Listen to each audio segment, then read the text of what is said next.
Hello students, today we will read the next chapter, My Earthquake Experience in Tokyo. So listen this video carefully and read the chapter. My earthquake experience in Tokyo. I left my hotel room with my camera, excited to document the manic energy of Tokyo's sprawling megalopolis. There was no way I could have known that instead I would end up taking pictures of one of the most frightening days of my life.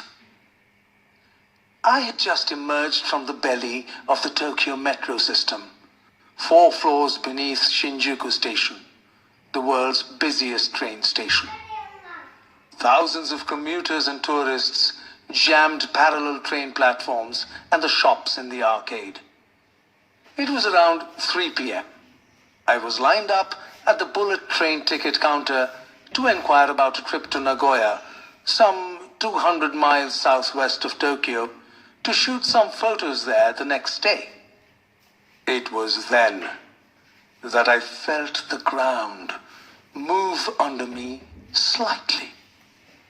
It was almost imperceptible, like a subway rumbling through a tunnel far beneath my feet.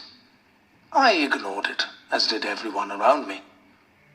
Then, seconds later, a violent shuddering.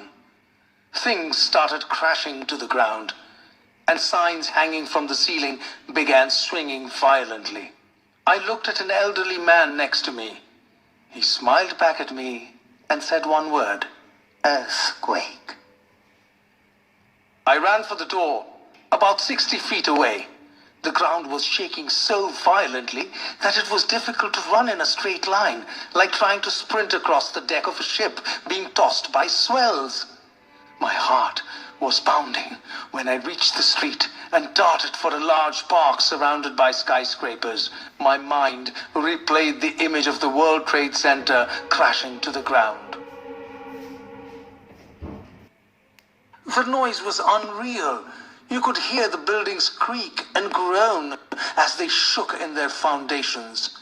I wanted to get as far away from these buildings as possible, but in Tokyo, finding any truly open space is virtually impossible.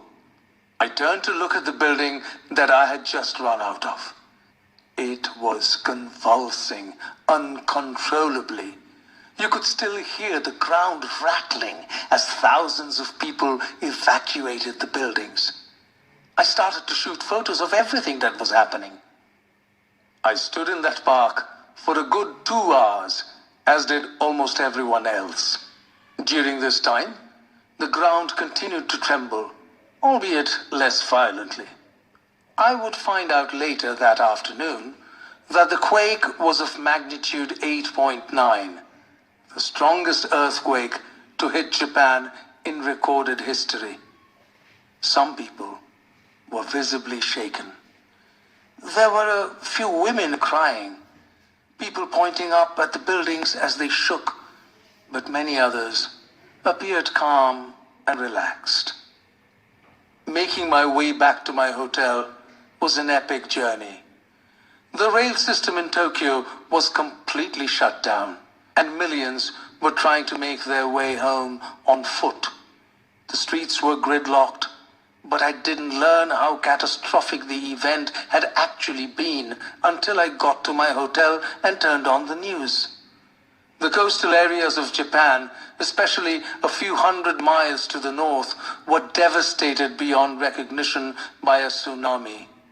As I write this, the aftershocks are still hitting hard.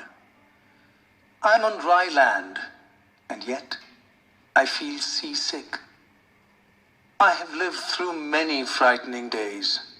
I nearly drowned last year while whitewater rafting in Africa. But this earthquake will be forever burned in my memory as the most harrowing experience of all. I saw 100-story buildings sway like palm trees in the wind as the earth revolted beneath my feet. Now, I think I've seen it all.